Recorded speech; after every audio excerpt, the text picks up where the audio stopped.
Welcome back to Big Riff Energy. It is October 31st, Halloween. This is episode 35, and I'm going to start with a rare announcement. This Friday, November 3rd, Bandcamp is doing a Bandcamp Friday, and we're looking down the barrel of some European tour dates early next year. It's very expensive to tour Europe, so I rated our entire merch supply, and it's all going to be available on Bandcamp on Friday. Lots of goodies, man. All sorts of different stuff, but some of the highlights here.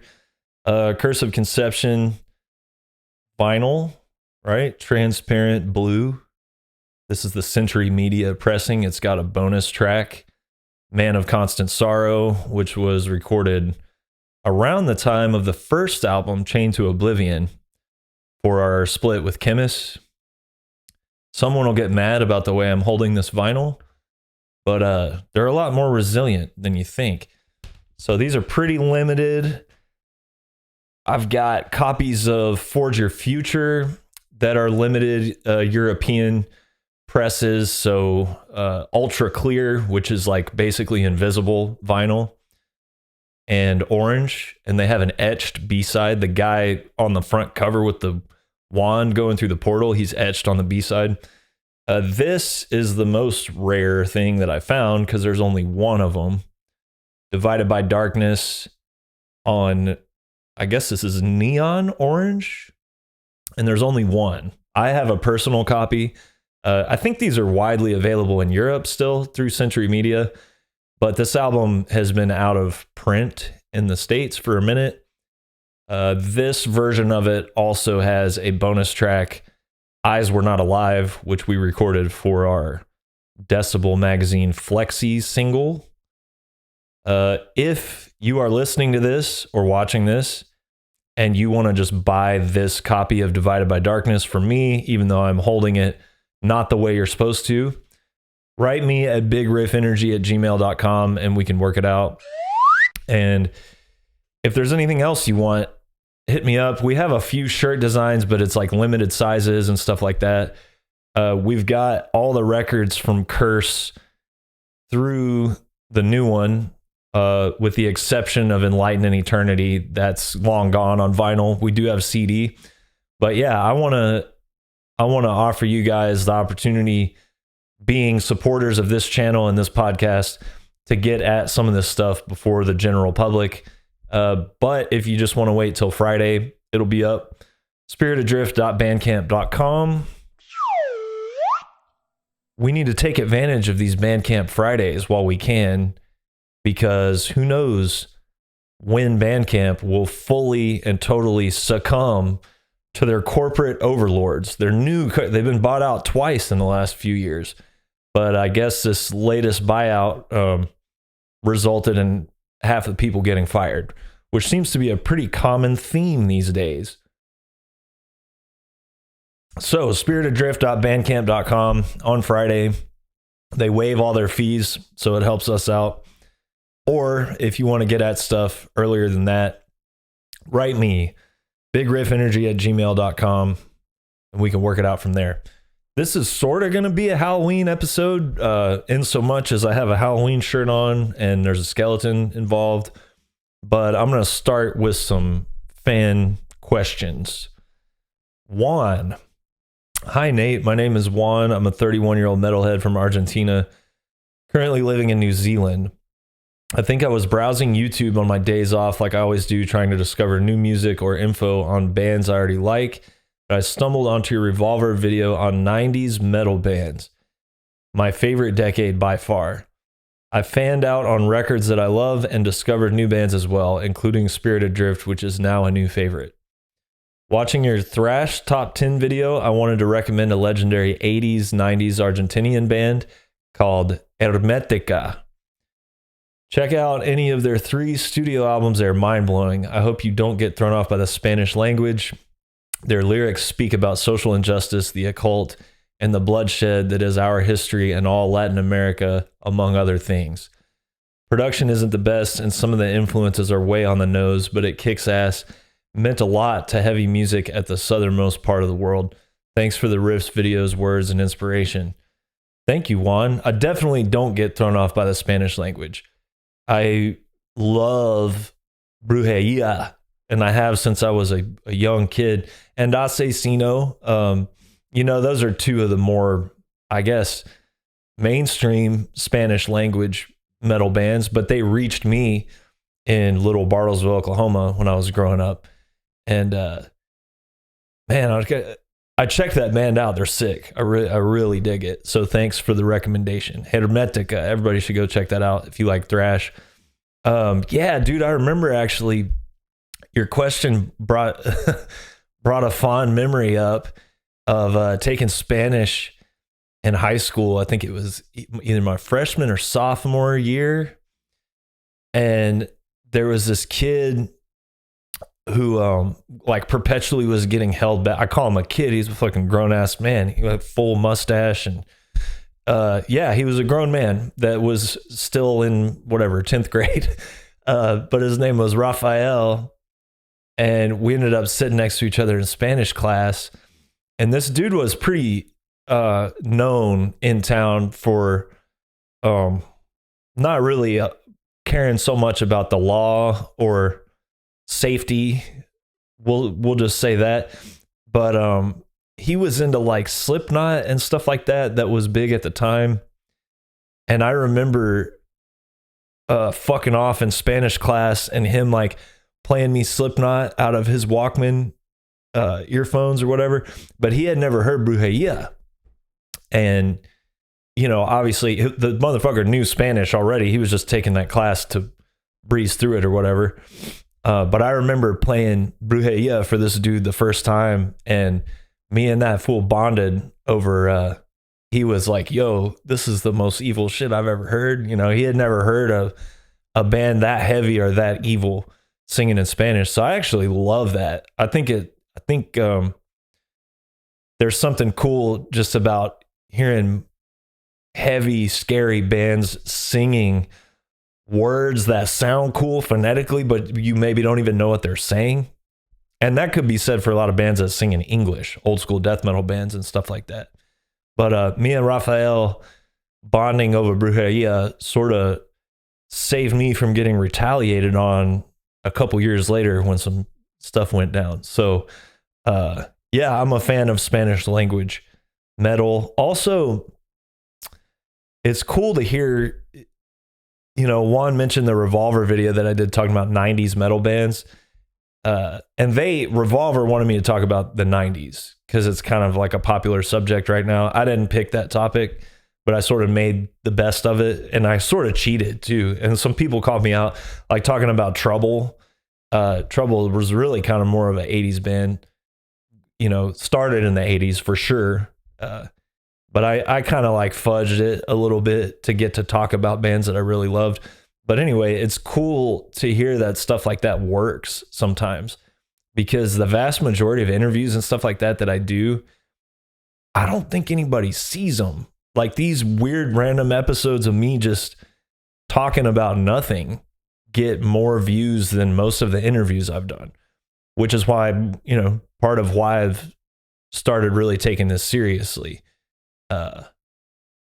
They will run you ragged doing press when an album comes out, but this seems like a really efficient use of my time and y'all's time and all that. And you guys can ask me questions directly, which is, when I do interviews, they kind of ask the same stuff over and over. And it's probably frustrating as a fan of the band or whatever, or a person interested, to sit there and just like see the same questions and answers over and over. Whereas here, Juan can tell us all about Hermetica. All right, Joseph, I know you've spoken in depth about your love for the original Exorcist, but I rarely hear people talk about Exorcist 3. I think because of the monstrosity that is Exorcist 2, The Heretic, most people skip it, but I still think it's one of the scariest movies of all time. Saw it originally in the 2000s here on British TV and fell in love with it, and quickly became one of my favorite horror movies of all time. Hellraiser is number one. I know you're also a William Blatty fan, and once learning he directed the film a few years later, I fell in love with it more. I would love to know if you've seen it and its different cuts. Would love to know what you think of it. I love The Exorcist 3. I actually heard about Exorcist 3 through an interview with that dude Killjoy from Necrophagia. He talked a lot about that movie. It's one of the most evil movies ever made. I think the original Exorcist is probably the most evil movie ever made, but Exorcist 3 is up there. And the thing that's interesting about it is, yeah, the guy that wrote the novel, The Exorcist, wrote a second novel that was a direct sequel to the first Exorcist called Legion. And I feel like they should have just called the movie Legion instead of Exorcist 3, but got to cash in on that name. And I think he tried to get old Billy Friedkin to direct, which didn't work out. So yeah, Blatty wrote the novel, direct sequel to the first book, and then wrote the script and then directed it. And it's good. It has the best jump scare of all time, period. Anybody that's seen it knows the scene. It's like, it's so well done. Blatty was not on the level of film directing that William Friedkin was, but I think he must have picked up some techniques and wisdom when they were making the first one, because Exorcist 3 is great, man. I've never seen the second one ever. And there's a great story that Friedkin tells on YouTube about the second Exorcist. I'll just play it. I'm going to play it because it's hilarious. Hopefully I don't get copyright shit. I have never seen a frame of any of the sequels. And I'm not interested in them. I actually did see maybe 2 or 3 minutes of Exorcist 2. I was at the Technicolor lab, and one of the color timers said, "Hey, we're running Exorcist 2. Do you want to go in the screening room and have a look at it?" And I was over there doing something else, and I said, "Okay, sure." So I went in the screening room, and I see some guys riding on the back of a bumblebee or some fucking thing. It was unreal. And I left. And now I'm going to tell you the story of the first screening of Exorcist 2, the sneak preview in Pasadena. This was Exorcist 2, and it was told to me by an executive of Warner Brothers, because the executive said, "Oh, you got to come out to see the sneak preview. It's really terrific, and you're going to love it. You're a grandfather. You should be proud." And I said, "No, I think I'll miss it." Then afterwards, he told me the story. These Warner Brothers executives drove out to Pasadena in their big limousines, and they were all dressed up, and they went into the theater, which was packed, turn-away crowds, and they went and sat in the last row. And about 10 minutes into the film, now, before they went into the theater, they told their limo drivers, "Look, we're going to be in there for like 2 hours and 20 minutes, or maybe more. You guys go on down the end of the block. There were some fast food joints." They went down to get a cup of coffee, whatever. So the limos are gone. The executives go into the last row. 10 minutes into the picture, a guy stood up in the audience. He stood up and he looked around, and he said, "The people who made this piece of shit are in this room." And somebody else said, Where are they?" 10 or 12 people get up, and he says, "They're all back there." Now, these guys got up. The heads of the studio, they got up. They ran out of the theater. They get outside, no cars. The cars are all down at McDonald's and all that, and they were chased down the street. That was the first public reaction to Exorcist 2. And you asked me, Peter, if I have seen any of these things. Like I'd sit there Oh my God. Spare me. So yeah, not interested in seeing The Exorcist Part 2, but Part 3 is killer, man. And it's Brad Dourif, who is the voice of Chucky from Child's Play. I mean, he's one of the most gifted character actors that's ever lived. You know, he played the Doctor in Deadwood, if anybody's seen that, and just has had some incredible monologues throughout his career. He had an incredible monologue where he was pissed off at God in Deadwood, one of the best ever. My old Doom band in Arkansas sampled it. And then he's got another incredible anti-God monologue in The Exorcist 3. And actually, I have a friend in Phoenix, a dear friend who grew up in Woodstock, New York, and, you know, was hanging out with the dudes in the band, Levon Helm and Rick Danko and all those dudes. But also one of the guys in their little area was Brad Dourif. And Brad Dourif used to babysit my friend, which is like hard to imagine putting your child under the care of that maniac. I'm sure he's I don't know him personally. He plays some scary people, but he's probably a nice guy. But yeah, I love The Exorcist 3. Highly, highly recommend it. Okay, Jonathan. Holy shit. I think that Disney record is also the thing that put me on a crash course with metal. I had never thought about that until you mentioned it in your video. It was one of my favorite parts of Halloween as a kid when my dad would break that record out. He actually had the idea to overdub it onto a cassette tape with Bach organ music. And that shit was heavy in a way that I appreciated way before I'd ever heard Sabbath or Metallica or anyone else. So thanks for mentioning that record. I probably would have gone my whole life without thinking about that. Jonathan's talking about the thrilling, chilling sounds of the haunted house, which was a major influence on Typo Negative. Not to divert too much, but there, like 2-3 days ago, there's a new interview with Kenny Hickey from Typo Negative. It's Gibson Guitars YouTube channel, and he talks about all kinds of stuff here in the first Black Sabbath record and stuff like that. But I just wanted to throw that out there before I forgot. It's an incredible interview. First answer that he gives in the interview, you're like, all right, he's still got it. Still a total smartass, hilarious, really touching stuff. Anyway, back to the email, edited for barking dogs. I'm JR from Chicago, by the way, and I love your music and enjoy your YouTube videos. Usually I can't sit through a 50-minute video, but you keep it engaging and are always thoughtful. I appreciate you doing them. It's really interesting to see you peel back the veil on the music business. I played guitar for years and am passionate about music, but life took me in other directions. For now, I've found some friends who are similarly traumatized by corporate America to jam and have fun with, and I don't know what I would do without that outlet.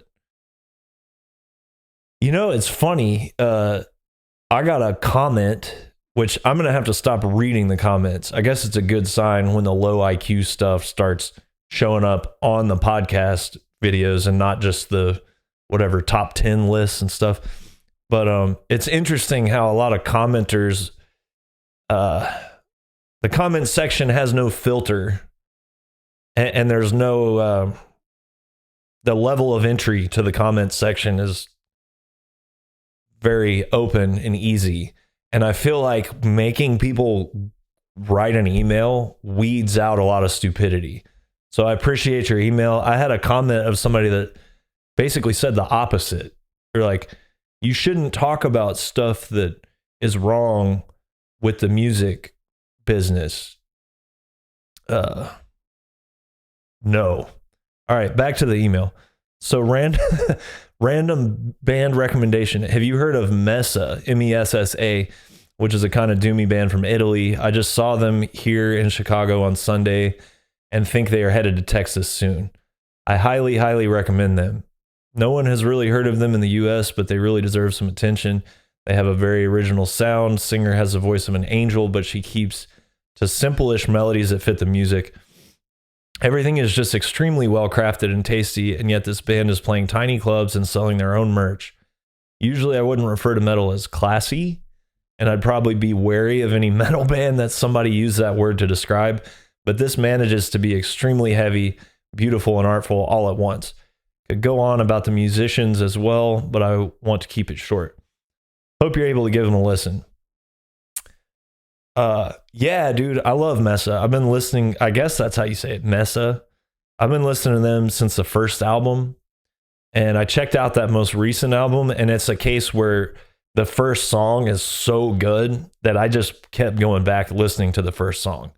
That can be a blessing or a curse, writing a song that good. It's like Manila Road, Veils of Negative Existence. I just listened to that song. I try to listen to other songs by Manila Road, and I'm just like, man, they're good, but I know that's like a very entry level thing to say, but yeah, sometimes you get a song that's so good that it's hard to even compete with it. Thou has one of those also, Voices in the Wilderness, that song. That might be like my favorite heavy song that I've ever heard. And I love the rest of their stuff, but it's just like, man, when you set the bar that high for yourself, sometimes it's tough to recover in a way. But I love Mesa, man. Great band. And dude, yeah, that's just the world that we live in. Bands selling their own merch. That's it. You know, if you're not playing some offshoot of nu metal right now, I've talked about it before, and there's a lot of death metal, quote unquote, death metal bands right now, and there's a lot of hardcore, quote unquote, bands right now that would not self-identify as nu metal, but they are. And if you're not playing that, it's kind of like, yeah, that sort of bullshit is the fad right now. So if you're not lined up with the fad, you're gonna have a bit of a harder go. And Mesa's definitely not lined up with any trendy fad type bullshit. They're doing their own thing. It's real art. And I feel like real art is not trendy right now. People want stupidity. They just want they want bubble gum. They want processed sugar, you know, but all that shit's all cyclical. So hopefully one day Mesa will be on tour with I don't know, who would they tour with? Queensryche or something? Who knows? Priest. I love that band. They're killer. There's not really anything quite like them. So, God, I'm rambling. Jonathan also asked, do you ever play 7-string guitars? I recently started and I'm in love with having that low B. What's your preferred tuning and why? I don't play 7-string guitars. I'm just kind of a traditionalist when it comes to certain things, and that's one of them. I don't have anything against them at all. Most of our stuff's in drop B, so it would actually kind of make sense. I know Devin from Pallbearer plays 7 strings, and he loves it.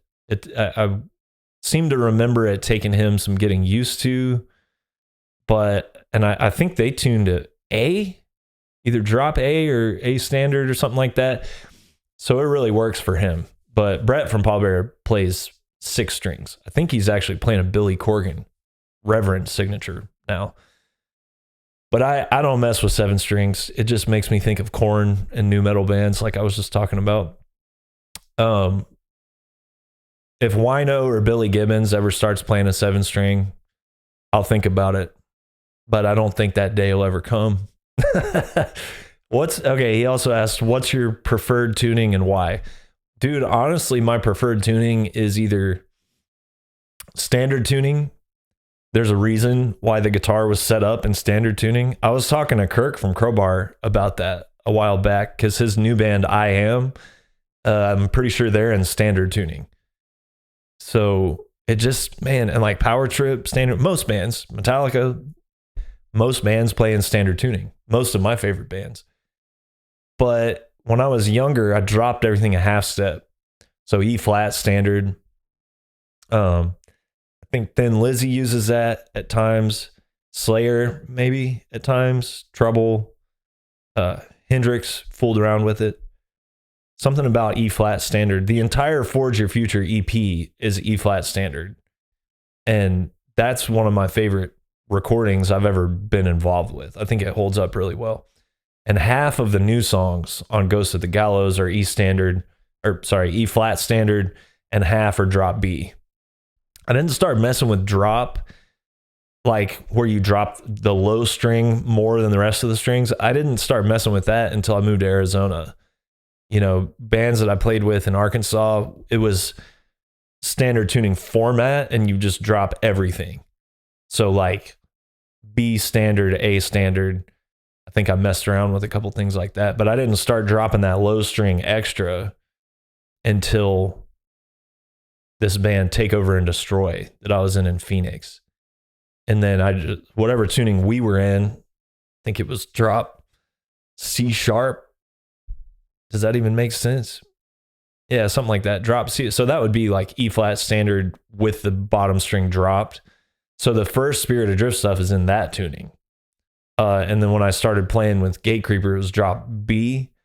So it was literally, it wasn't even an artistic or a creative choice. It was just, I don't want to have to like have all my guitars in two different tunings. So when I joined Gatecreeper, I put all my guitars in drop B, and then I just started writing Spirit Adrift songs in drop B out of just laziness.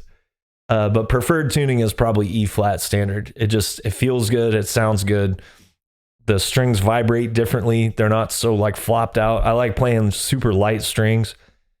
So yeah, right now, everything I'm writing is in C sharp standard, which is Master of Regality tuning. Last question, Jordan.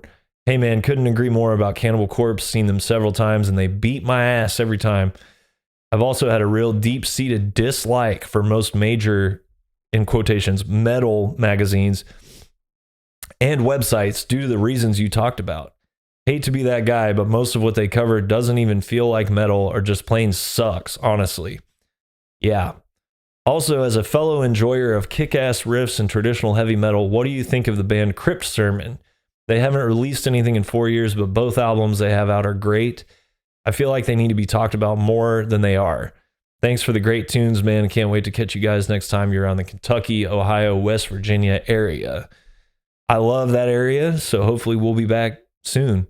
I love Crypt Sermon. That's a great band. Buddies with most of the guys. My friend Frank, who I know from Arizona, ended up playing with them, and we met some of the other dudes when we played Migration Fest in Pittsburgh, because they have that other band, I think it's pronounced Diava or something like that, on 20 Buck Spin, which is a great band. Steve from Crypt Sermon is one of the best guitar players of the new generation of guitar, like current or modern generation of guitar players, whatever you want to call it. I would say there's like, what do the kids do? S tier, A tier, whatever. S tier would be like Brandon Ellis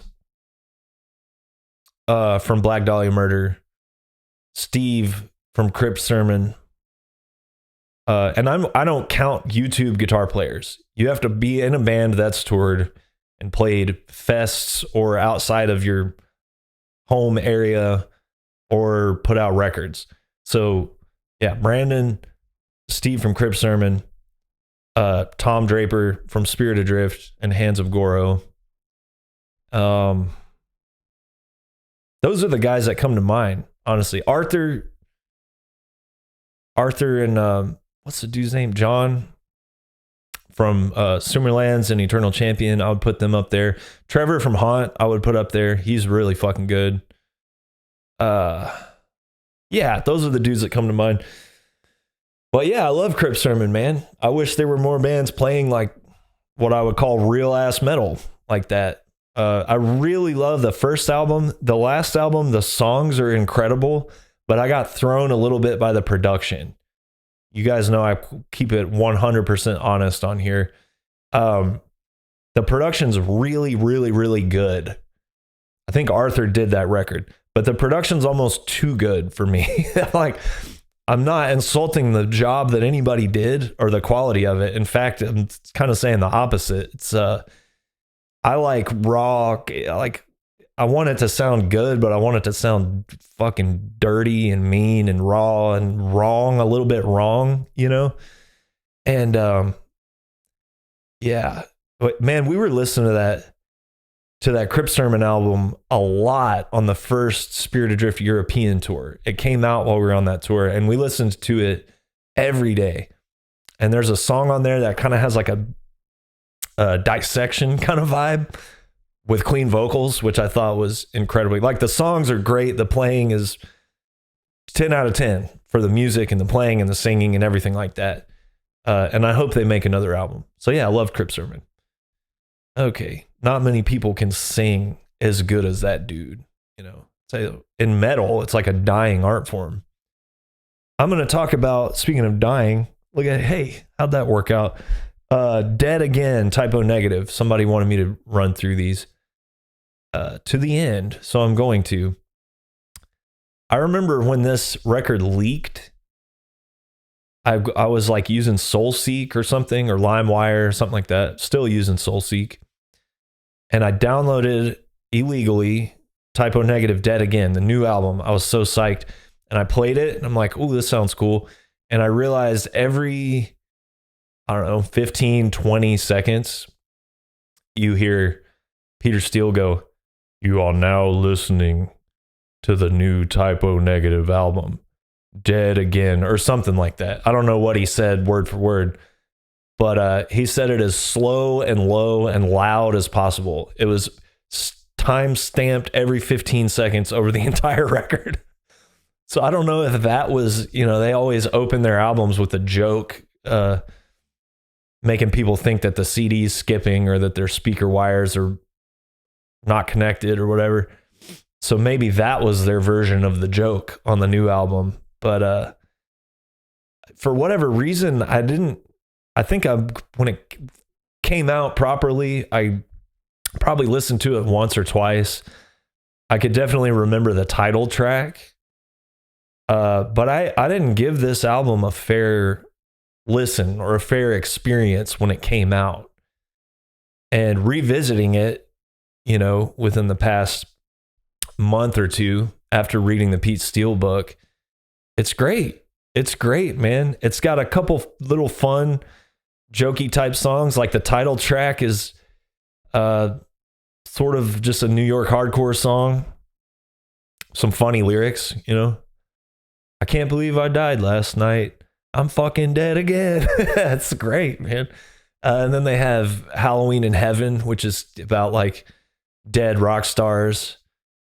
And he talks about something like, if I'd have found out sooner if I knew how cool death was, I would have killed myself sooner. Just their typical like morbid, bleak, dark humor. But then some of the stuff is just dead serious, and some of their best material. Prophet of Doom is one of the best Typo Negative songs ever. That's where the line "My Soul's on Fire" comes from. And September Sun, definitely one of the best Typo Negative songs ever. He was experiencing a lot of episodes at the time. Bad mental health episodes, and he wound up in Rikers Island because he assaulted somebody, and there were all kinds of rumors going around at the time. I heard like 8 million different versions of that story, and there's a different version in the book that I'd never heard, but I think everybody can agree that he had a violent episode and went to Rikers, wasn't having a good time. And that song September Sun is about that incident. And when you listen to it, it's like he induces a psychotic episode through sound and lyrics. And I mean, it is a work of insane genius. That's one of the best Typo Negative songs ever. And just, it's an experience. So those two songs are good. Ode to Locksmiths is really good. That's just like a straightforward, heavy hitting Black Sabbath type song. Some laugh out loud moments in that one as well. So it's, I don't know like why when some of these records came out, I guess I'm speaking of Life Is Killing Me and Dead Again specifically. It's like they didn't quite, and you know, World Coming Down when it came out did not get the appreciation that it should have. And there's a part in that book where Josh Silver was talking about like World Coming Down being released and it just sort of like petering out and not getting the numbers that anybody was hoping for. And Pete going through the typical tortured artist thing of like, man, do I suck? And Josh would get like, it seemed like he would get infuriated, upset on Pete's behalf. Because, you know, Pete wrote all the songs. And he would just tell him like, dude, fuck these people. They're wrong, dude. They're wrong. This is like as good as anything you've done. It's like, you know, maybe your best work, maybe your most powerful work. And if it wasn't as successful as the last couple albums, that's not your fault. That's these idiots' fucking fault. And I agree. And, you know, the last two albums in particular, they just weren't appreciated the way that they should have been when they came out. And it's weird to see that in real time. You know, a lot of these legendary bands, by the time I was getting into Metallica, they were already a legendary band. So, you know, I wasn't there when the Black Album came out, or maybe even And Justice for All, or maybe even Ride the Lightning. Because I'm sure when Ride the Lightning came out, had acoustic guitar on it, some dumb fuck somewhere was like, oh, they sold out. They're not even a real metal band anymore. When they did a music video for One, I'm sure there were people, oh. So, you know, in retrospect, we look at Metallica now, they're legendary. They've always been legendary in our minds. We look at Typo Negative now, they're legendary. We can see that all of their albums are good. But for whatever reason, when some of these records came out, maybe people were just into other stuff.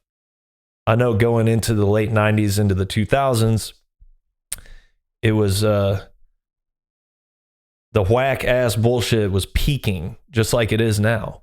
So when you're talking about a great band like Mesa that's doing something important and pure and musically and artistically like engaging and impressive and good, and they're just not getting their due, it's because bullshit is like peaking right now, just like it was when these last two, maybe even last three Typo Negative records came out. So again, it's cyclical. We look at Typo now and they're legendary, and in our minds they've always been legendary and they've always been successful, and that's true to a certain degree. They did put out a platinum record. Once you do that, it's pretty much kind of set in a lot of ways. But anyway, Dead Again is a great record. They played their last show today, quite a few years ago. I'm not going to do the arithmetic, but and that's it. Our Typo Negative discussion is over for now. Champ Morgan is literally clapping his hands and laughing right now. This asshole told me he accumulated a lot of Typo Negative stuff during his tenure at Roadrunner Records, and he gave it all away. Fuck you, man. All right. See you guys next episode. Peace.